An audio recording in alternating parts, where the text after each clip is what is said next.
स्वागत है आप सभी का बेटा एक बार फिर से तैयारी करो परिवार में। आशा करता हूँ आप स्वस्थ होंगे, मस्त होंगे। स्टार्ट करता हूँ डाइस।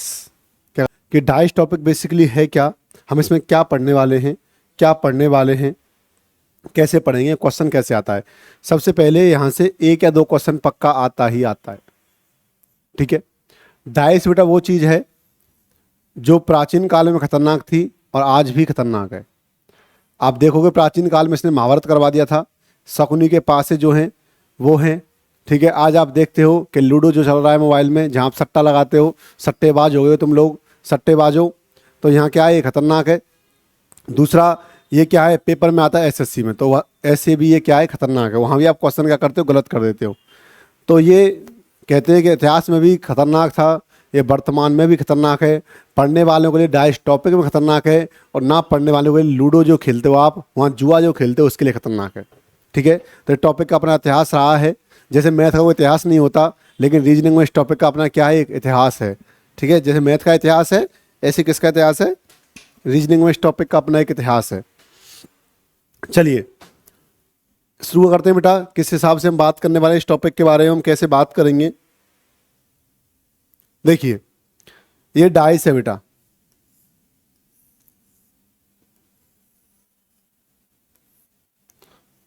और डाइस में होती है 6 सरफेस। कितनी सरफेस होती है डाइस में? 6। 1, 2 और 3, और 3 इसके अपोजिट हैं, क्योंकि 3D स्ट्रक्चर यहाँ बता पाना पॉसिबल नहीं है। लेकिन आप जब लूडो खेलते हो तो आप देखते होंगे 1, 2, 3, 4, 5, 6 आते हैं। ठीक है, तो 6 सरफेसेस इसमें कितनी होती हैं? 6 surface are in a dice. एक डाइस में 6 सरफेस होती हैं। कितनी होती है बेटा? एक डाइस में 6 सरफेस। 3 सरफेस ही एक स्थिति में दिखाई दे सकती हैं। Only 3 surface seen in a position. केवल एक पोजिशन में हम एक बार में 3 को देख सकते हैं। जैसे हमको ये 3 दिख रही हैं, यदि इसको घुमाएंगे तो वो अपोजिट वाली 3 दिखेंगी, तो हम एक बार में केवल 3 सरफेस को ही देख सकते हैं। और होती कितनी है? 6 सरफेस होती हैं। ठीक है, आगे ने कहा 3 सरफेस आर नेबर्स। ये देखो, जैसे ये तीनों सरफेस हैं, आपस में क्या हैं? पड़ोसी हैं। 3 सरफेस आपस में क्या होती हैं? 3 सरफेस पड़ोसी, नेबर्स होती हैं। आगे उसने कहा कि the opposite surfaces can not be visible at the same time, कि 2 अपोजिट सरफेस कभी भी एक समय पर एक साथ नहीं दिखाई दे सकती। जैसे कि मान लीजिए यहाँ पर 1 लिखा हुआ है, इसके अपोजिट 6 है, तो कभी भी 6 वाली सरफेस और 1 वाली सरफेस एक साथ दिखाई नहीं देंगी। समझ गए मेरी बात को? दोबारा समझें कि एक डाइस में 6 सरफेस होती हैं, एक बार में केवल 3 सरफेस ही देखी जा सकती हैं। 3 सरफेस पड़ोसी होती हैं। और आगे उसने कहा कि द अपोजिट सरफेस, विपरीत सतहों को एक साथ देख पाना संभव नहीं है। ये 4 बातें आपको क्लियर हैं क्या? There are 2 types of dice in the topic. कौन कौन से 2 टाइप हैं बेटा? एक है क्लोज डाइस, दूसरा है ओपन डाइस। क्लोज डाइस क्या है बेटा? देखो, जब डाइस का बंद रूप वही तो क्या होता है? क्लोज डाइस होता है। यही तो है क्लोज डाइस जो हमने अभी बनाया था। भाई नाम से ही जाहिर हो रहा है क्लोज डाइस, यानी जो क्लोज हो, मतलब ऐसे क्लोज नहीं, कैसे क्लोज? बंद हो। कैसे हो? बंद हो। जो क्लोज हो वो क्लोज डाइस होगा, और जो ओपन हो, ओपन यानी कि बेटा देखो ऐसे, हम आगे पढ़ने भी वाले हैं कि ओपन किस प्रकार से और हो सकता है। ठीक है, ओपन यानी कि ऐसे, और ओपन यानी कि मैं एक आधा एग्जांपल अच्छा वाला ऐसा भी देखेंगे, जहां वो आपको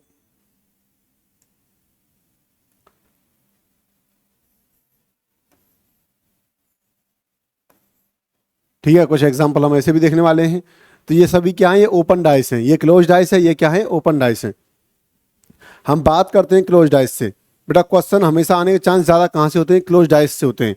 क्लोज डाइस में बेटा क्या कह रहा है? चलिए पिंक कलर की बात कर लेते हैं, जो कि आपका फेवरेट होता है, कि इट कैन हैव 1 पोजिशन। इसमें 1 पोजिशन हो सकती है बेटा। 2 पोजिशन, इसमें 2 पोजिशन हो सकती हैं। And more than 2 position. बेटा जो क्लोज डाइस है उसमें कुछ प्रकार 3 प्रकार के डाइस बन सकते हैं। कौन कौन से? जहाँ केवल डाइस की 1 पोजीशन दे रखी हो, जहाँ 2 पोजीशन दे रखी हो, और जहाँ 2 से अधिक पोजीशन दे रखी हो।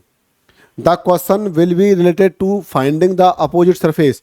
जो क्वेश्चन आएगा वो कहाँ से? अपोजिट सरफेस से फाइंड करने वाला होगा। और बेटा इतना याद रखें, जब मैं समझा रहा हूँ तो आप कॉपी में नोट डाउन नहीं करेंगे। जब मैं समझा रहा हूँ केवल पेन आपकी कॉपी के पास होना चाहिए, वो दिमाग इधर होना चाहिए। दिमाग और आपकी आंखें यहाँ हो, और पेन बिल्कुल बंद होना चाहिए। जब मैं कहूँ लिखो तब लिखो। जब समझा रहा हूँ तो कोई भी लिखने की जरूरत नहीं करेगा। यस और नो? चलिए अब इसको लिखो। देखिए भाई, टाई फर्स्ट में पहली कंडीशन उसके when two position of the dice are given, कि जब पास ए की दो पोजीशन दे रखी हो। तो रूल नंबर फर्स्ट क्या कहता है आपसे, देखिए क्या कहता है, यानी बेटा दो कंडीशन दो पोजीशन की बात कर रहा है वो, जो दोनों पोजीशन होंगी वो एक ही डाइस की दो पोजीशन होंगी, ऐसा नहीं कि दोनों पोजीशन अलग अलग डाइस की होंगी, दोनों ही पोजीशन एक ही डाइस की होंगी, डिफरेंट। जैसे कि मान लीजिए मेरा हाथ है, एक बार मैं आपको हाथ ऐसे दिखा दूं, एक बार ऐसे दिखा दूं, एक बार ऐसे दिखा दूं, एक बार ऐसे दिखा दूं, मैंने एक हाथ को 4 बार दिखा दिया, क्या हाथ चेंज हुआ? क्या, हाथ तो एक ही है, तो उसके हाथ की पोजीशन है, एक पोजीशन हाथ की ये है, एक पोजीशन हाथ की ये है, एक पोजीशन हाथ की ये है, और एक पोजीशन हाथ की ये है। तो मैंने अपने हाथ की आपको 4 पोजीशन दिखा दी हैं, और 4 ही पोजीशन आपके हाथ की हो सकती है। मैं आपको ऐसे भी दिखा, 5वीं पोजीशन ये हो सकती है, 6वीं ये हो सकती है, ठीक है। तो मैंने अपने हाथ की आपको पोजीशंस दिखाई हैं, क्या क्या पोजीशन हो सकती हैं। तो जो भी पोजीशन है वो डाइस की पोजीशन है, वो डाइस एक ही होगा। उसने कहा when only one number is common in both the position, कि जब दोनों पोजीशन में कोई एक नंबर कॉमन हो। देखो मैं समझाऊं क्या कहना चाह रहा हूं आपसे।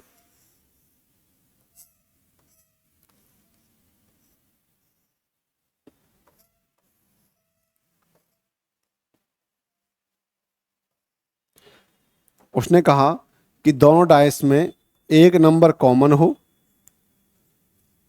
And that common number is appearing on the same surface, और वह कॉमन नंबर सेम सरफेस पर दिखाई दे रहा है। दो मुझे सेम सरफेस पर दिख रहा है, same surface, then the interchange number are the opposite to each other.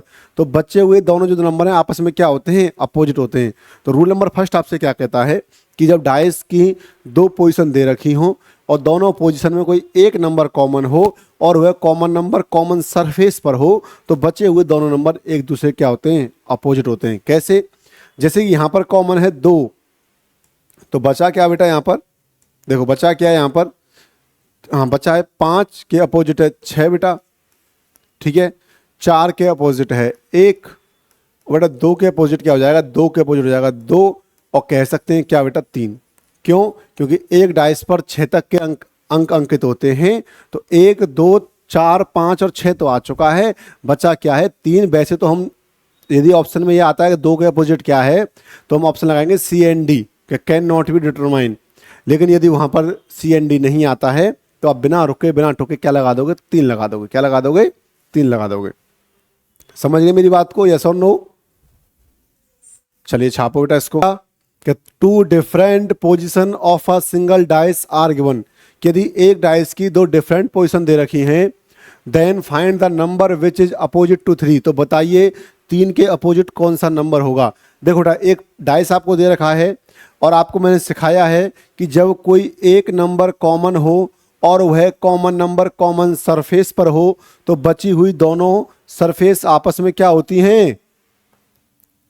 Opposite होती हैं। अरे होती हैं कि नहीं होती? तो बताइए 4 के अपोजिट क्या हो जाएगा बेटा? 5। और 3 के अपोजिट क्या हो जाएगा बेटा?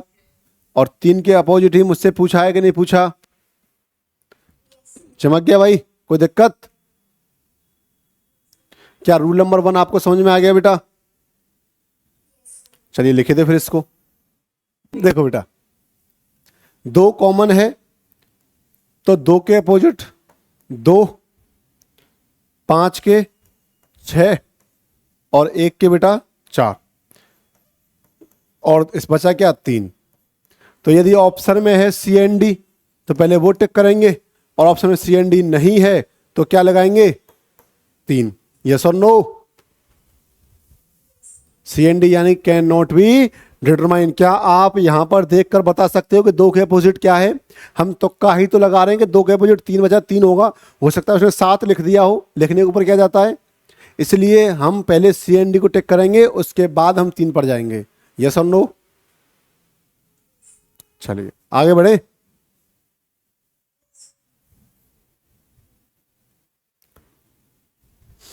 बताइए भाई 3 के अपोजिट क्या है?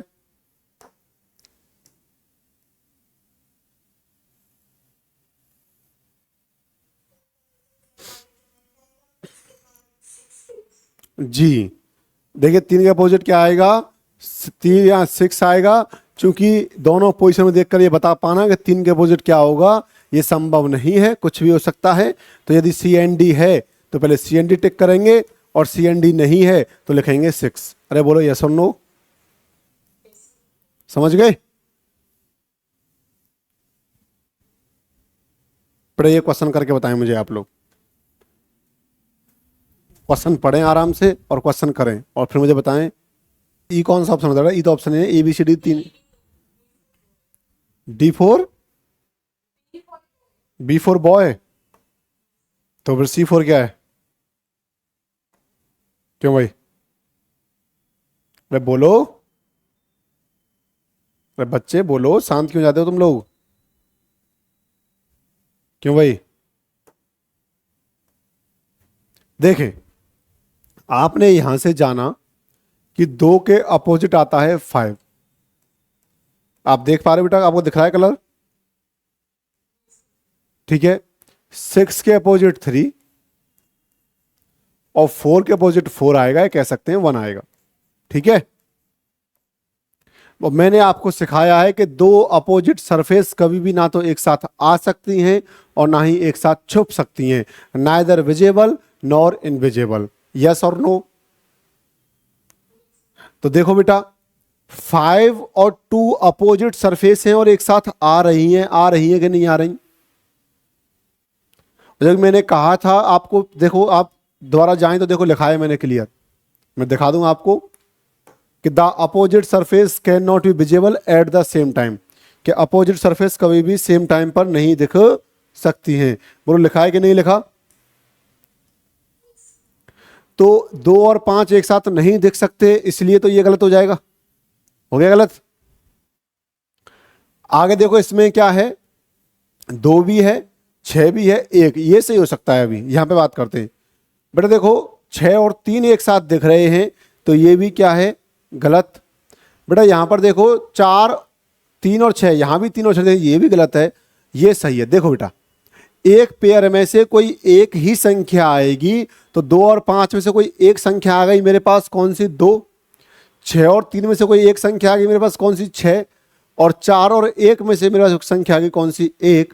तो मेरा option number C is correct. Rule number 2 क्या कहता है उसकी बात सुन लेते हैं। कुछ रूल नंबर 2 भी कह रहा है, बेचारा थोड़ा कहने दो बेचारे को। हाँ, रूल नंबर 2 क्या कहता है बेटा, वो बात देख लेते हैं कि when only one number common in the both position, कोई 2 पोजीशन दे रखी है बेटा उसने डाइस की, मान लीजिए 2 पोजीशन है डाइस की।